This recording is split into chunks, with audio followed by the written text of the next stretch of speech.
Subscribe करें हमारा channel TNN world, bell icon दबाएं ताकि आप अपडेटेड रहें हमारी हर एक वीडियो से।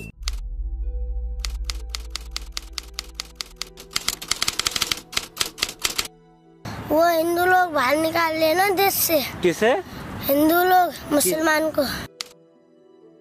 19 जनवरी 1990 आधी रात को अचानक से पूरे कश्मीर की लाइट चली जाती है, केवल मस्जिदों को छोड़कर। तभी उन मस्जिदों से ऐलान होता है कि ये कश्मीर हम मुसलमानों का है और मुसलमानों की इस धरती से इन कश्मीरी पंडितों का नामो निशान गायब कर दो।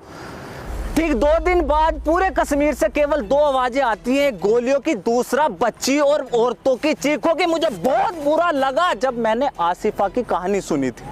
मुझे नींद नहीं आई, मैं पूरी रात ये सोचता रहा कि अपने इस गुस्से को अपने शब्दों में कैसे उतारूं। सुबह लोग सोकर नहीं उठे थे और 5 बजे सड़क पर मैं उस बच्ची के इंसाफ की वीडियो बना रहा था, लेकिन मुझे समझ नहीं आया कि पूरे कश्मीर में उन लाखों हिंदू कश्मीरी पंडितों की जो चीखें थी वो इस सेकुलर भारत को क्यों नहीं सुनाई थी। जिस तरह बाबरी मस्जिद को गिराया गया करोड़ों हिंदू की तरह, मुझे भी वो तरीका सही नहीं लगा। लेकिन जब कश्मीर में हजारों मंदिरों को तोड़कर उनकी दीवारों पे ये लिख दिया गया कि यहाँ एक बार पेशाब जरूर करें, हजारों मंदिरों पर सेकुलर भारत में सेकुलर सरकार के सामने किसी को कोई फर्क नहीं पड़ा।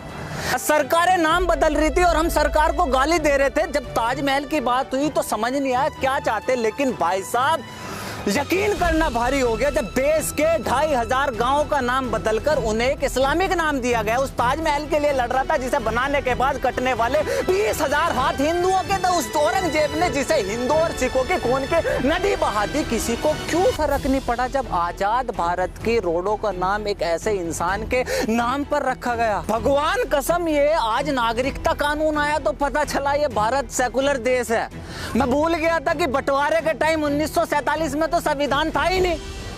ये हिंदू ही भाई थे जिन्होंने कहा था कि मुसलमान भी हमारे भाई है, जो इस देश में रहना चाहता है वो रह सकता है। आज उसी हिंदू से ये पूछा जा रहा है, भाई साहब ये हिंदुस्तान के तेरे बाप का है? पहले बाबर, फिर हुमायूं, फिर अकबर, जहांगीर, शाहजहां, औरंगजेब, उसके बाद अंग्रेज, उसके बाद बंटवारा, उसके बाद इन राजनीतिक पार्टियों की 70 साल की नीतियों ने इस देश के हिंदुओं के चुत्तड़ मारने के अलावा और कुछ नहीं करा। और अब मुझे कोई ये समझाएगा कि इस CAA और NRC में किसी भी हिंदू का क्या लेना देना है? सबसे पहले तो ये नागरिकता कानून है क्या? मुसलमानों को छोड़कर बंटवारे के समय पाकिस्तान, अफगानिस्तान और बाद में बांग्लादेश में भारत का जो भी नागरिक रह गया था, बाद में प्रताड़ित हुए, जान बचाकर भारत वापस आ गए। आज 70 साल बाद उसे भारत की नागरिकता दी जा रही है। चूंकि इन 3 देशों में भारत के मुसलमान नहीं रहते, इसलिए इस कानून से मुसलमानों को बाहर रखा गया है। लेकिन सवाल यह है कि सरकार CAA कानून ला क्यों रही है? वेस्ट की दुनिया मुसलमानों को एक रेडिकल इस्लाम और आतंकवाद की नजर से देखती है, लेकिन केवल एक भारत का ही मुसलमान ऐसा है जिसे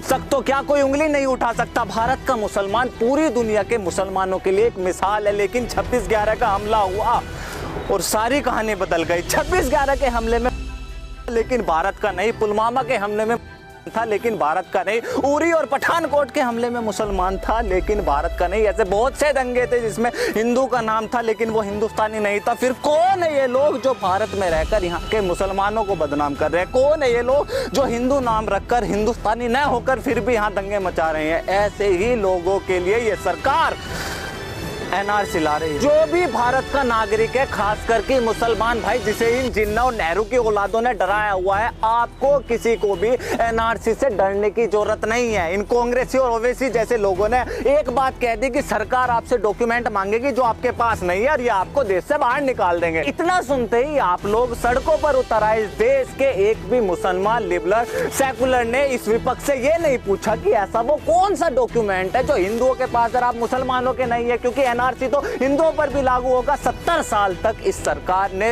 गरीबी हटाओ देश बचाओ का नारा दिया। 70 साल तक अपने आप को एक मुसलमानों की सरकार बताई और आज 70 साल बाद यही सरकार मुसलमानों कह रही है कि आप पे एक ऐसा दस्तावेज नहीं है जो आप अपनी नागरिकता साबित कर दो। ऐसे पाखंडी घुसपैठी सरकारों पर आप सड़क पर आ रहे हैं। मुझे पता है ये गुस्सा बहुत सारी चीजों का है। गरीब को घर घर में बिजली, चूल्हे की जगह सिलेंडर, सभी को बैंक खाते, गांव में सुविधा, व्यापारियों को जीएसटी, किसानों को सब्सिडी और देश को सही मायने में कश्मीर। मुझे पता है ये गुस्सा किन चीजों का है। सबसे पहले तो CAA इस देश के किसी भी मुसलमान की नागरिकता नहीं छीनता। दूसरा, हर देश का अपना एक रजिस्टर होता है जिसमें उस देश के नागरिकों के नाम होते हैं। उस रजिस्टर को देश का NRC रजिस्टर बोलते हैं। NRC केवल मुसलमानों के लिए नहीं बल्कि देश के हर एक नागरिक के लिए। तीसरा, अभी सरकार ने इस देश में NRC लागू नहीं किया। कौन से दस्तावेज लिए जाएंगे, कितने साल पुराने होंगे, लाइन लगेगी या नहीं लगेगी, कितना खर्च आएगा, अभी तो सरकार ने इन सब चीजों का जिक्र ही नहीं करा। जो चीज अभी आई नहीं, लागू नहीं हुई, दिशा निर्देश नहीं मिले, उस चीज के लिए पिछले 10 दिन से इस पूरे देश में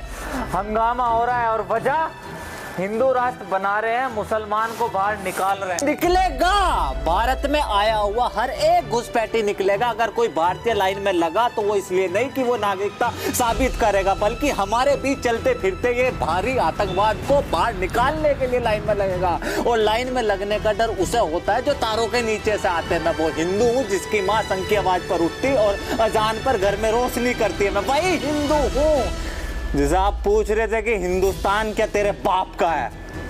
this is Alok Kumar from talk. See you next video. जय हिंद।